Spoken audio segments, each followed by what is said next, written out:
এবারও ঘরবন্দি হয়ে গুলশানের ফিরোজের বাসায় কাটছে বিএনপি চেয়ারপারসন বেগম খালেদা জিয়ার ঈদ। এ নিয়ে কারাবন্দি ও ঘরবন্দি হয়ে ১৪টি ঈদ পালন করছেন বিএনপি নেত্রী।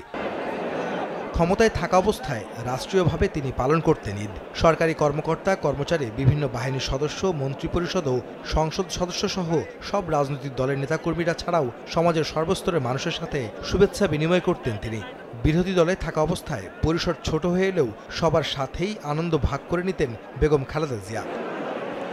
তবে ২০১৮ সালে দুর্নীতির মামলায় সাজা হওয়ার পর ঈদের আনুষ্ঠানিক আয়োজনে যুক্ত হতে পারেননি সাবেক প্রধানমন্ত্রী বেগম খালেদা জিয়া। দুই সন্তানের মধ্যে ছোট ছেলে আরাফাত রহমান কোকো মারা যাওয়ার পর দেশে অনেকটা একাই থাকছেন বেগম জিয়া।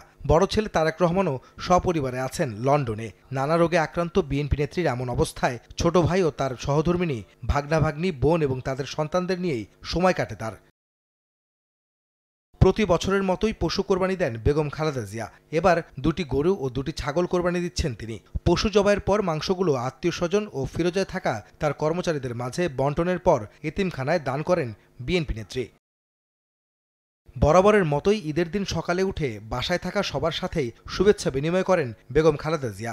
যুক্তরাজ্যে থাকা বড় ছেলে ও তার পরিবারের সঙ্গে অনলাইনে যুক্ত হয়ে ঈদ আনন্দ ভাগও করে নেন বিএনপি নেত্রী। কোরবানির পর ছোট ভাই ও তার পরিবারের সাথে ফিরোজায় আনন্দঘন পরিবেশে সময় কাটান তিনি। যদিও তার খাবার বিষয়ে কিছু নির্দেশনা থাকায় নির্দিষ্ট কয়েকটি পদের খাবার খেয়ে থাকেন বেগম জিয়া।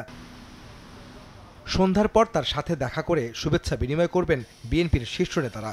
দলের মহাসচিব মির্জা ফখরুল ইসলাম আলমগীর ঠাকুরগাঁতে অবস্থান করায় স্থায়ী কমিটির সদস্যরা নেত্রীর সঙ্গে ঈদের শুভেচ্ছা বিনিময় করবেন।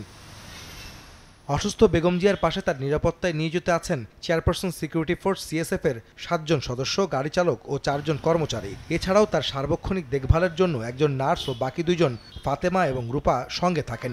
একই সাথে তার ব্যক্তিগত চিকিৎসক ও একজন বিশেষজ্ঞ চিকিৎসক সার্বক্ষণিক যোগাযোগ রাখেন সাবেক প্রধানমন্ত্রী বেগম খালেদা জিয়ার সঙ্গে।